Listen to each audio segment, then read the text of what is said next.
A série de história da tecnologia vai falar de um só produto que revolucionou a comunicação como um todo. É a máquina de escrever, uma invenção que, de um jeito ou de outro, ainda está presente no nosso dia a dia. Você vai conhecer a origem, a evolução e como é que essa tecnologia foi abandonada com o passar do tempo. Mas antes, não esquece de deixar aquele joinha no vídeo, compartilha ele por aí e se inscreve no canal para não perder conteúdos como esse, beleza? Então vamos lá para a história da máquina de escrever. Assim como outras invenções de base da tecnologia moderna, como o rádio e o telégrafo, foram vários modelos não finalizados, protótipos ou pesquisas que chegaram antes da invenção que é considerada oficial. Então é sempre um caminho, um processo, chegar na pessoa que é a mais próxima de quem inventou alguma coisa, e com a máquina de escrever é exatamente assim. E dá para perceber que a máquina de escrever é quase uma evolução natural da prensa de tipos móveis, que é a grande invenção do Johannes Gutenberg por volta de 1450. Esse equipamento, que é o bisavô das impressoras, construía os textos colocando caractere por caractere lado a lado, formando palavras e frases de páginas inteiras para fixar elas em uma superfície de papel e ir formando as páginas. Mas e se uma máquina pudesse fazer algo parecido, só que rápido e com o toque dos dedos ativando todas as letras? A primeira patente relacionada a isso é de 1714, do inglês Henry Mill. O registro fala em uma máquina ou método artificial para prensar ou transcrever as letras de uma vez ou de forma progressiva, assim como na escrita, e de uma forma tão exata que não é possível distinguir o resultado de uma impressão. Só que não existe nenhum tipo de registro desse equipamento na prática. Já a primeira máquina que escrevia e foi de fato construída é de 1808. O registro é do italiano Pellegrino Turri, e ele construiu um equipamento para ajudar uma amiga, a condessa Carolina Fantoni, a se comunicar e escrever cartas. A condessa estava perdendo a visão, então o invento seria também um grande avanço no campo da acessibilidade. Outra patente próxima é de 1829, do estadunidense William Austin Burt. Essa criação se chama tipógrafo e selecionava ali as letras a partir de ponteiros, como se fosse um relógio. Só que esse processo era muito lento e ele não conseguiu transformar a ideia num produto comercial. Até que a gente chega em 1868, é nesse ano que uma patente nos Estados Unidos é registrada para o Christopher Sholes. Esse sim, um político e dono do jornal, que é considerado o pai da máquina de escrever comercial. Foi ele quem conseguiu achar um meio de produzir e também de vender a sua versão. Só que isso levou anos, porque inicialmente a ideia dele, na verdade, era criar uma máquina que imprimisse páginas de um livro de forma consecutiva, como se fosse um xerox, só que de um jeito mais manual. Ao mesmo tempo, nós tivemos outros produtos parecidos surgindo em paralelo. O pastor dinamarquês Rasmus Malling criou em 1870 a bola de escrever, que tinha 52 teclas e uma espécie de globo de bronze. 2 anos depois, o Thomas Edison criou uma versão elétrica da máquina de escrever, mas ela não virou um produto comercializado. Mas vamos voltar para o Sholes porque ele estava com dificuldades. O cara conseguiu produzir 50 unidades da sua máquina de escrever no braço, que era muito, mas não conseguia vender e nem tinha braço para fazer isso. Graças a um amigo sócio chamado James Densmore, ele repassa os direitos do invento para a Remington, que é a ex-fabricante de armas. É ela quem lança um modelo que é conhecido como Sholes & Giddens Typewriter. E aqui nasce também o nome oficial desse invento em inglês, typewriter, que na tradução literal fica mesmo escritora de tipos. Foram vendidas só 5.000 unidades, mas a sementinha dela já estava plantada. O primeiro modelo parece uma máquina de costura, porque foi a divisão de máquinas de costura da Remington que fez a fabricação. E ele fazia a impressão das letras com uma fita umedecida de tinta, tudo ainda era bem rudimentar, travava muito durante o uso. Já em 1878, a mesma empresa começou a produzir a Remington número 2 em série. Ela é a primeira com caixa alta e baixa e um design que, apesar de ainda precisar de algumas melhorias, seria a base do produto para as décadas seguintes. Os tipos maiúsculo e minúsculo de uma letra ficavam em uma mesma placa e eles se alternavam se você pressionava junto uma outra tecla que fazia essa mudança. É o Shift, que existe até hoje nos nossos teclados. Aliás, foi o Sholes também que inventou o QWERTY, o formato de posicionamento de teclas que é usado até hoje e que tem um nome que representa as 6 primeiras letras da primeira fila. A história da criação é meio confusa. Tem quem diga que a seleção foi para impedir que as teclas travassem, porque isso acontecia na ordem alfabética. Mas o QWERTY provavelmente envolveu vários testes de velocidade, testes de ergonomia, e aí sim acabou virando padrão. O escritor Mark Twain foi um dos primeiros a ter um livro transcrito para uma máquina de escrever e enviado para uma editora. Não foi ele quem datilografou, mas ajudou a mostrar uma grande utilidade desse equipamento para o campo da literatura. E mesmo que o Scholz seja reconhecido hoje como grande pioneiro, a gente precisa abrir um parênteses aqui também para falar de um brasileiro. Em 1861, na cidade de Recife, o padre João Francisco de Azevedo adaptou um piano para imprimir letras em papel, a chamada máquina taquigráfica.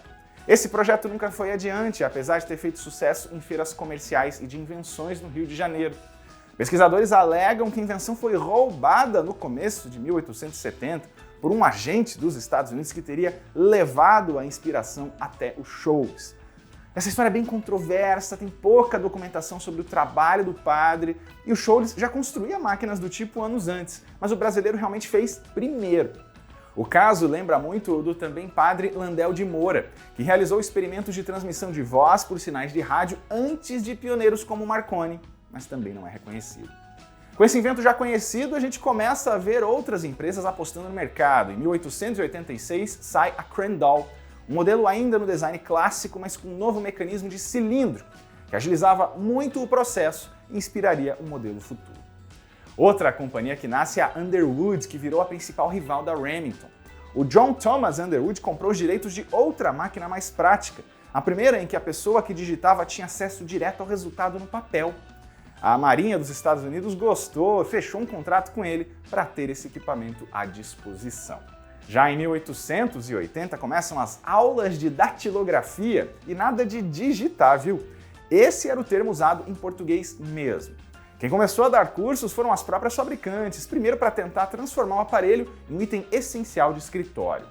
Com o passar do tempo, mulheres passaram a ser o público principal das aulas de datilografia para trabalhos em escritórios, o que mudou bastante até a dinâmica do papel da mulher na sociedade. Elas ganharam novas oportunidades de trabalho em um mercado que antes era muito restrito.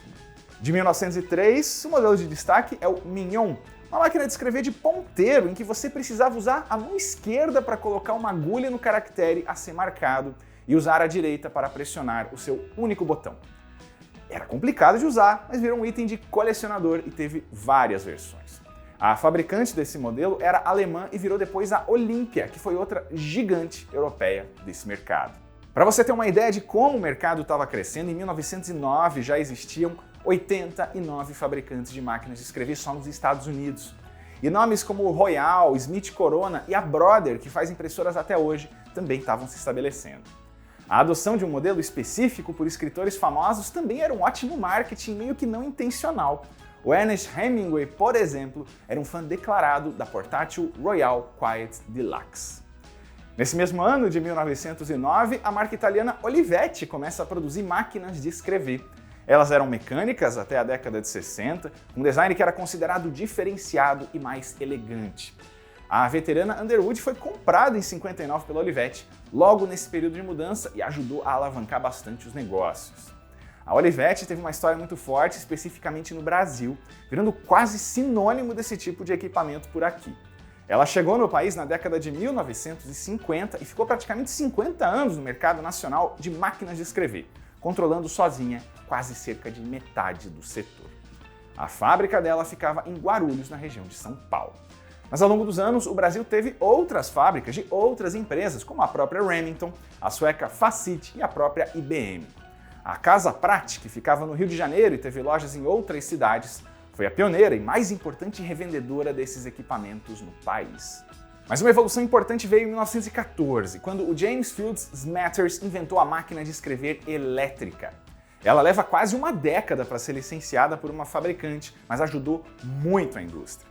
As máquinas manuais exigiam maior força para pressionar as teclas, enquanto as elétricas tinham um motor que automatizava muito esse processo. Aliás, foi só na década de 1920 que colégios passam a ensinar a técnica de usar uma máquina de escrever. A datilografia foi uma matéria escolar por muito tempo e em muitos países. Em 32, William Dealey e August Dvorak apresentam um outro tipo de teclado, o Dvorak. Ele supostamente fazia a digitação ficar mais rápida e mais precisa que o QWERTY, além de menos cansativa. Só que o modelo nunca pegou pela falta de adoção das marcas e também dos usuários. A partir daqui, máquinas de escrever começam então a mudar o ambiente dos escritórios. Praticamente qualquer estabelecimento comercial virou dependente desse equipamento e o visual dela se adaptou, com caixas de metal ficando coloridas e também mais elegantes. Já um exemplo de sucesso pelo design totalmente fechado foi a Hermes 3000, lançada na década de 1950 pela suíça Paillard Bolex. A Hermes foi uma das gigantes europeias desse mercado, com vários outros modelos de destaque. Mas o fenômeno mesmo veio em 1961, com a IBM Selectric. Em vez de barras com os caracteres, ela usava uma esfera chamada bola de tipos, isso para aplicar as letras mais rápido.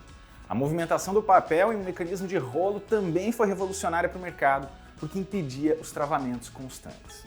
A invenção da Selectric foi talvez o passo mais importante desde a chegada das primeiras máquinas de escrever elétricas. Dava para substituir facilmente uma das bolinhas por outra para escrever em outra fonte ou formato, como se fosse em itálico. A segunda geração tinha até um botão de correção, tipo um backspace mesmo, usando fitas de correção branca ou transparente em cima da letra digitada errada, que removia a tinta do papel. A linha Selectric avançou bastante ao longo dos anos, teve modelos com armazenamento magnético que podia guardar e reproduzir conteúdos na memória e permitia até revisões sem precisar datilografar tudo de novo. Nos modelos eletrônicos, que já tinham até circuitos integrados, uma impressora de impacto era usada no lugar da bola de tipos e das barras. Mas nem todos os alfabetos eram otimizados nas máquinas de escrever europeias ou dos Estados Unidos. Até por isso, no Japão, outro tipo de aparelho foi se popularizando para essa função. São os processadores de texto, que misturavam o teclado da máquina de escrever com um sistema mais parecido com o de um computador, só que ainda bem rudimentar. Com o passar do tempo, processadores de texto viraram os programas que lidavam com documentos escritos, mas no começo eles batizavam esses equipamentos mais sofisticados mesmo. A Sharp mostrou um modelo dedicado ao mercado japonês em 77, e a Toshiba revelou o modelo dela 2 anos depois. Já o TS-501 foi o primeiro processador de texto Olivetti, totalmente eletrônico com impressora e até o uso de disquetes. Nos anos 80, as marcas populares seguiam lançando modelos que eram cada vez mais modernizados. Em 84, a IBM lança a Wheel Writer, que é uma espécie de evolução da Selectric. O teclado já era no estilo de um computador e ele tinha até funções bem mais avançadas de uso.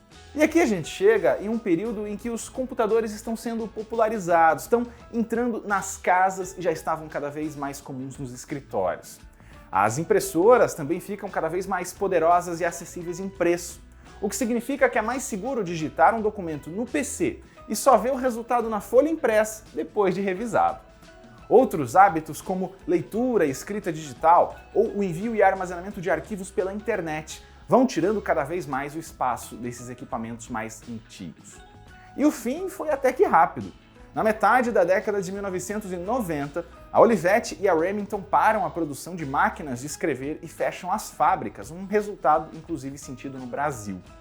Uma a uma, as fabricantes foram fechando em definitivo ou mantendo suas outras divisões, algumas até no ramo dos próprios computadores.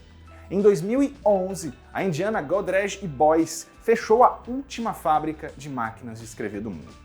A Índia é ainda um polo desse equipamento e lá ela é um aparelho mais do que só para nostalgia, ele realmente é usado para produtividade até hoje. O auge do setor nesse país, para você ter uma ideia, foi na década de 90, quando no resto do mundo a substituição pelo computador já era realidade.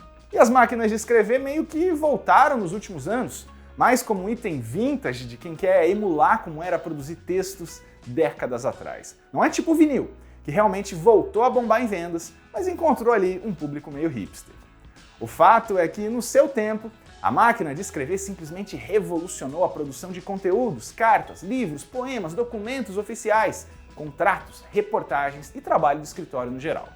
Foi uma forma de automatizar processos, escrever em massa e melhorar a forma com que a humanidade podia se expressar. E essa é a história da máquina de escrever. Se você tiver uma sugestão de uma empresa, de um produto ou de um serviço para o quadro, deixe um comentário que você sabe que a gente lê.